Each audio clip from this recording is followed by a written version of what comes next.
კულტურის მინისტრი კორნელი კეკელიძის სახელობის ხელნაწერთა ეროვნულ ცენტრს ესწუმრა საქართველოს მთავრობის გადაწყვეტილებით 2026 წლიდან ხელნაწერთა ეროვნული ცენტრი კულტურის სამინისტროს დაქვემდებარებაშია. სამუშაო შეხვედრაზე განიხილეს არსებული გამოწვევები იმჯელეს სამინისტროსა და ხელნაწერთა ცენტრს შორის სამომავლო თანამშრომლობაზეც. შორნა კოპალეიშვილის რეპორტაჟი. კორნელი კეკელიძის სახელობის საქართველოს ხელნაწერთა ეროვნული ცენტრი მრავალ საუკუნოვან მემკვიდრეობას ინახავს. ცენტრი განსაკუთრებულ როლს ასრულებს ქართული ხელნაწერი მემკვიდრეობის შესწავლაში, დაცვასა და აღდგენაში. აქ საუკუნოვან ტექსტებს ხელახლა აცოცხლებენ. ქართული კულტურისა და ისტორიის უმნიშვნელოვანეს წყაროებს მომავალ თაობებს უნარჩუნებენ. სამუშაო შეხვედრაზე კულტურის სამინისტროსა და ხელნაწერთა ცენტრს შორის სამომავლო თანამშრომლობა დაიგეგმა.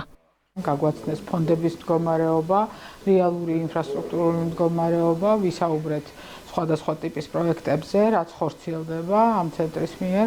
უმნიშვნელოვანესია საქართველოსთვის და ალბათ მთლიანად ჩვენი გუნდისთვის, რომ საქართველოს საგანძურს და ამ შემთხვევაში ხელნაწერების კუთხით წარმოდგენილ საგანძურს სათანადო და ღირსეული მოვლა და პატრონობა გაუწიოთ. ვეცდებით, რომ სწორად განსაზღვროთ, რა არის გამოწვევის ნაწილი, სწორად დავიგეგმოთ და განვახორციელოთ მთლიანად ის პროექტი, რასაც ქვია, რომ საქართველოს ხელნაწერები ღირსეულად წარმოვაჩინოთ. მთავრობის გადაწყვეტილებით იანვრიდან ცენტრი კულტურის სამინისტროს დაქვემდებარებაში გადავიდა, რაც მიზნად ისახავს არსებული გამოწვევების დაძლევასა და ხელნაწერთა ეროვნული ცენტრის განვითარებისთვის საჭირო პირობების შექმნას. ეს ახალი ნაბიჯია, ჩემი აზრით, ამ ცენტრის მომავალი განვითარების. ძალიან საინტერესო შეხვედრა იყო.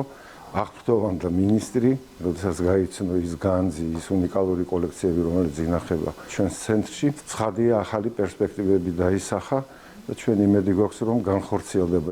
საცავები, რესტავრაციისა და დიგიტალიზაციის ლაბორატორიები, ბიბლიოთეკა, მემორიალური მუზეუმ კაბინეტები. ცენტრის თითოეული თანამშრომელი ამ სივრცეში ერთობლივად ემსახურება ხელნაწერი მემკვიდრეობის დაცვას, ქართული კულტურის უწყვეტი ისტორიის გასაგრძელებლად.